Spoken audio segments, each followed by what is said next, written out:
Bonjour à tous, merci de vous être réveillés si tôt, en sachant que vous êtes endormis très tard hier. Très tôt ce matin. Donc ce matin, nous allons parler, au cours de cette table ronde, de ce que les harkis et leurs familles attendent finalement, ou demandent depuis un certain temps. Et d'ailleurs, la demande est quasi générale, puisque toutes les associations portent, chacun à sa manière, ou chacune à sa manière, cette revendication. C'est une loi de reconnaissance et de réparation. Donc, nous avons des invités ici, donc Madame Pires-Beaune, députée socialiste, Monsieur L'Hôpital, qui représente... pardon, excusez-moi. Monsieur l'avocat, qui est le référent LRM de la région, et Monsieur Thibaut Fraisse, qui est le représentant de Monsieur Julien Aubert, venu nous dire quelques mots à propos de leur tribune, qui est parue, de leur proposition qui est parue dans la presse il y a quelques temps. Voilà, donc nous allons évoquer ça, on va échanger pour voir un peu. Ce que je voudrais vous dire en préalable, c'est que depuis un certain nombre d'années, depuis quasiment 2001, Jacques Chirac, qui a débuté, suivi par ses successeurs, ont tous, à un degré plus ou moins élevé, évoqué la reconnaissance.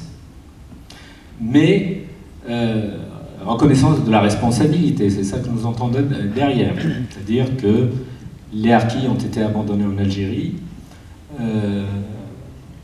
et les conditions d'accueil en France n'ont pas été à la hauteur de ce qui aurait été attendu.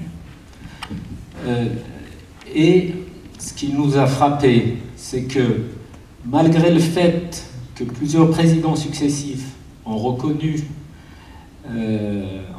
cette responsabilité, jamais un texte de loi n'a été proposé. Si un certain nombre de parlementaires, toujours dans l'opposition, ont proposé des textes de loi, mais qui n'ont pas été votés non plus, puisqu'ils n'avaient pas la majorité. Alors, vous me direz, bon, ces textes de loi ont été présentés, ils auraient pu les présenter quand ils avaient la majorité, mais ils ne l'ont pas fait. Voilà, donc nous allons échanger sur ces questions-là ce matin. Ma première question, ça va s'adresser aux politiques. Si un texte, si le gouvernement actuel présente un projet de loi, est-ce que vous êtes en position de le voter sans comment dire, arrière-pensée, sans querelle politique? Je veux dire, pour nous, c'est une question qui transcende un peu les clivages politiques. Est-ce que vous seriez prêt, pour vos formations, à voter un texte en faisant abstraction de toute querelle transpartisane? Honneur aux dames, je vous laisse. Merci, Monsieur le Président Mandamoumou, Mesdames, Messieurs. Alors, d'abord, je vais m'excuser parce que je vais devoir vous quitter dans 1 heure à peu près. Et pour tout vous dire, je ne devais pas participer à cette table ronde. Et avant-hier, votre président m'a appelé en disant ce serait bien parce qu'on va parler notamment de cette peut-être future loi de reconnaissance et ce serait bien qu'un parlementaire soit là. Donc, j'ai modifié, mais du coup, voilà, je vous quitterai dans 1 heure, ce qui veut dire aussi que j'aimerais avoir un retour de ce que vous direz après, puisque c'est les associations qui doivent se prononcer sur ce qu'elles attendent, donc vous me ferez un retour. Alors, je vais peut-être apporter une précision à ce que vous avez dit en propos liminaire. Il y a eu une proposition de loi déposée par des députés de la majorité. C'était en 2016, il y avait 25 députés socialistes en 2016 qui ont déposé une proposition de loi de reconnaissance dont les signataires étaient tous membres de la commission des affaires étrangères, je crois, je ne sais plus. En tout cas, elle n'avait pas été proposée à tous les parlementaires, parce que moi, je ne me souvenais pas de ça. Donc, je suis allée rechercher.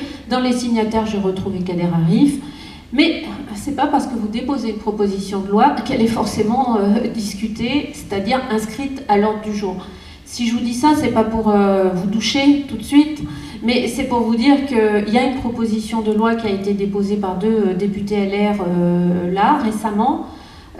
C'est pas dit qu'elle soit inscrite à l'ordre du jour. Tout ça pour vous dire que la maîtrise de l'ordre du jour, elle appartient essentiellement au gouvernement, sauf pendant ce qu'on appelle les niches parlementaires. C'est quoi les niches parlementaires? C'est des journées où chaque groupe politique peut inscrire lui-même les textes qu'il souhaite voir discuter.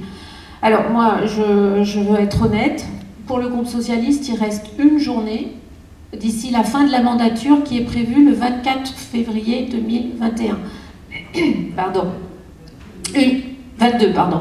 Une journée, et cette journée de niche parlementaire, elle est déjà encombrée pour nous, c'est-à-dire qu'on a déjà toute une série de textes, et pour en avoir fait l'amère expérience, à minuit, le gong tombe, c'est-à-dire que j'étais au banc en train de défendre une de mes propositions de loi lors de la dernière niche parlementaire des socialistes, et à minuit, le gong est tombé. On avait à peine entamé les discussions sur l'article 1, et tout s'est arrêté. Donc, je ne vais pas vous faire de promesses, je vais même vous dire que nous, en tout cas, on ne pourra pas inscrire une proposition de loi sur la dernière date.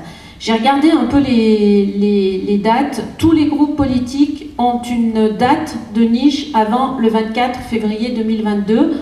Je n'ai malheureusement pas j'ai que les dates des groupes d'opposition sur le calendrier, mais La République En Marche a aussi des dates un peu plus nombreuses. Donc c'est possible. Mais c'est possible en fait si vous avez un accord du gouvernement. Très clairement, voilà. Si le président de la République est dit banco, on pourra discuter de ce texte avant le 24 février.